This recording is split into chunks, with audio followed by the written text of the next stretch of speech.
All right, Dan. So I got you up here because you can't run away from any of my questions. It'd be hard for me to do that. So let's start with the basic one. Why'd you become a cop? Oh boy, that's a good question. You know, I think it's just because it's in the family. My grandfather came over from Ireland and moved to Chicago, became a Chicago police officer. And one of my uncles followed in his footsteps. And yeah, they both rose up to the rank of commander and captain at Chicago PD. And kind of grew up seeing that and thought kind of a cool career. Did you ever envision yourself being a police chief at some point? Not a chance. So how'd you make that jump? Every one of my friends and my wife Kathy would ultimately, every one of them heard me say many, many times probably over my career, who the heck would want to be a police chief?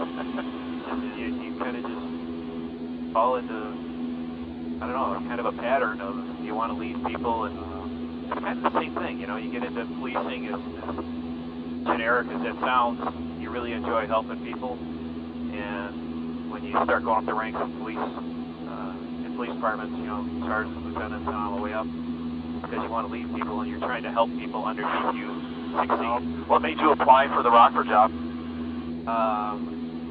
So, many years ago, I was a bureau commander, probably 2012 in Elgin, and we used to play against the Rockford Police Department in softball, the PBPA annual tournament. We were all sitting around one day at the tournament talking, and they said, hey, you know, someday you should become a chief of Rockford. And I said, yeah, okay, I'll come chief of Rockford someday. It was kind of a joke, and then the job opened, and one of those fellas called me and said, hey, that job's open, you know. And I said, well, I'm a man of my word. I'll put in for it, throw my name in the hat. I'd been a commander in Elgin at the time for, I want to say 3-4 years, and thought, what the heck, why not? And I saw that there would be some challenges, and I love a good challenge. This is a loaded question, and you only have a limited amount of fuel in the airplane, but how has policing changed in those 3 decades? Yeah, dramatically. But, you know, here's the thing, and the guys I got hired with back in the late 80s, you know, the guys that were the 20 and 30-year guys when we came on said how much things had changed from when they became cops in the, you know, the 50s, 60s, and 70s. So we just came in, and now I'm one of those guys that says, holy cow, has it changed since the 80s? But that's just, you know, life. That's any job. You know, aside from, you know, even fire doesn't change too much, but they have. I mean, they've advanced, you know, firefighting and then the EMS. So there's always change in public service. But, you know, to say it hasn't changed a lot for police would be absolutely a lie. It's changed dramatically. It appeared that there was maybe a little bit of a morale problem in the department when you came on, so you kind of inherited that a little bit. Did you notice that at all? And how did you, if so, how did you change it? That was talked about with the police commissioners that were doing the hiring process, as well as the company, the recruiting company. I mean, those things were pointed out. And some little known facts, you know, prior to me coming here, when I was looking at the job, you know, I came out and I listened. I went to the community groups. They had 3 listening sessions throughout the city where they opened it up to residents to talk about what they wanted, you know, what they wanted in the next police chief. So I came and visited those just in the back of the room to hear what people were saying. And then I went to city council just to see what the council was talking about, see what was up with the city. Kind of look before you leave. So I did that, so I kind of had a feel for what the outside thought looking in. And then, you know, made some inquiries with officers, talking about the union and the issues internally. So I did my homework while I was coming out, you know, and it was going to be a challenge. And I love a good challenge. You know, ask my wife, Kathy. She'll challenge me all the time. And you probably had some expectations when you took the chief job. Anything surprise you?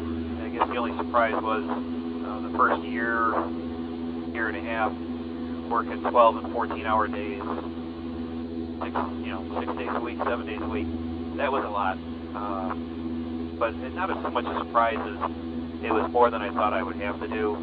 So it'll wear you down after a while. But then, once you get kind of people in place that you want in place, and you start getting buy-in, which is crucial for any organization. You have to have buy-in, and to get buy-in, you have to you got to have trust, and you can't order people to trust you, and you can't order people to respect you, or this is stuff you got to earn, and you just got to do that right up front. And I tell you, the men and women that work here are second to none.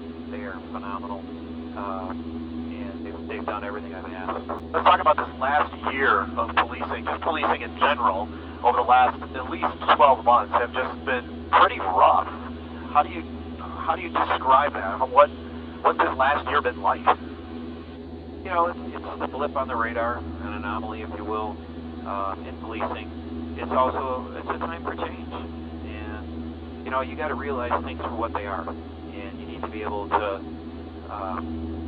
look at it, okay, we need change. And then you need to be able to look at the mirror, the mirror of the department, or the mirror of the departments, if you will, across the country. Where are we failing? What do we need to change? What should change? And you got to have the wherewithal to understand that change is constant, change is necessary, and you just got to figure out what the best change is. And trying to navigate the water of extremes, if you will, that's the hard part. And what's disheartening is the extremes in the country. People only want to report on, or people only want to be extreme left or extreme right, and that is, there's a big area in the middle.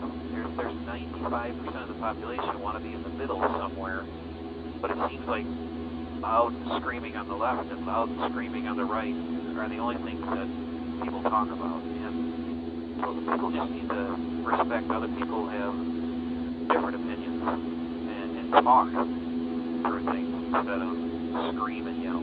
And police departments have and are starting to accept there needs to be change. And it's coming, and you just have to do it. And it's got to be incremental, and it's got to be changed for the right reason, not just because somebody wants to jump up and down and scream and, stomp their foot and hold their breath. Let's talk about, and I've heard you mention this before, I have to bring it up, and you've described this as your worst moment in law enforcement, and that's Jamie Cox, right? How was that day for you? How did that play out? How did you hear about all this, all that happening? I get phone calls in the middle of the night all the time. The night Jamie was killed, and obviously the worst phone call I've ever got, no doubt, in 32 years of policing.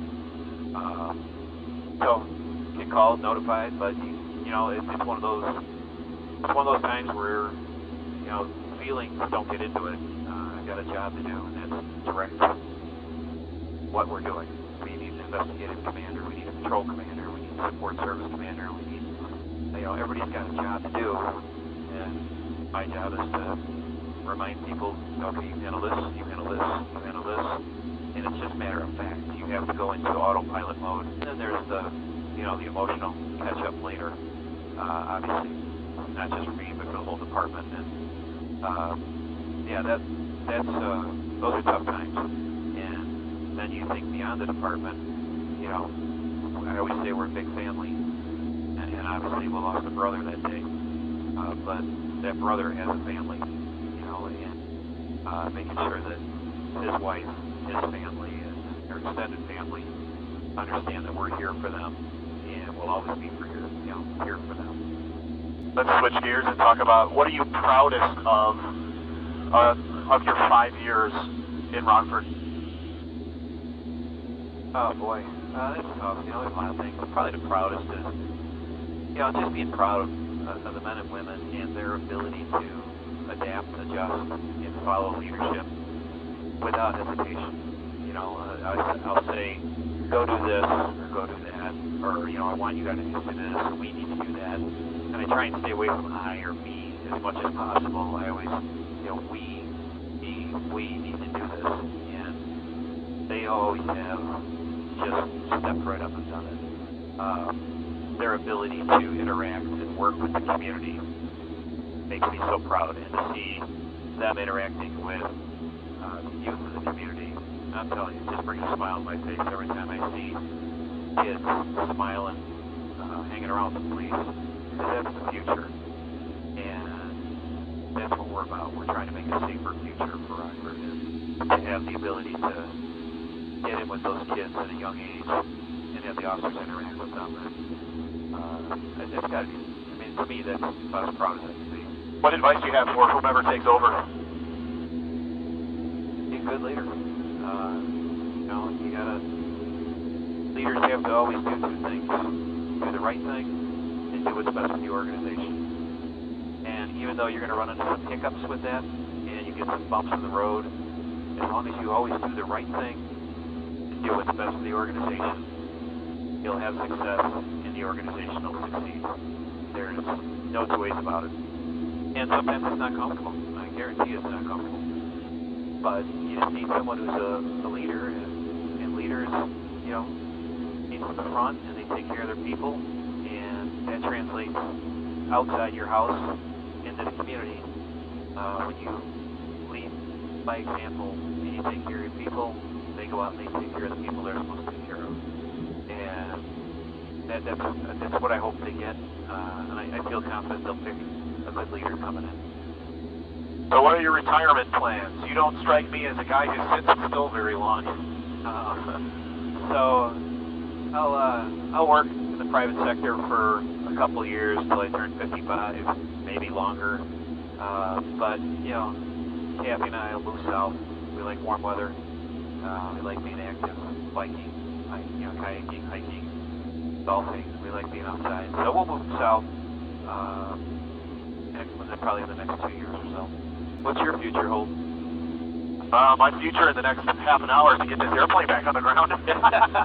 Well, I got to tell you, I'm part of that future, and let's make sure that happens. Yeah.